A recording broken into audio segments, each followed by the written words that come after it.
But the challenge there is that an Igbo man is endangered. And it is wickedness for you to join other people. Some people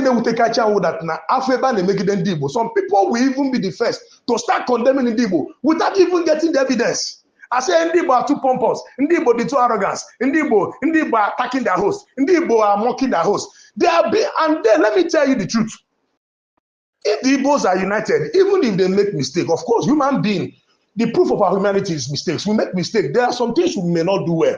But when people stand with you in your trying moment, even your oppressors, we think twice. But when your oppressor is able to divide you, when your oppressor is even you are even the one taking the cane and the whip from your oppressor to whip your brother, your oppressor will now be emboldened and encouraged more to unleash the worst of wickedness on your brother.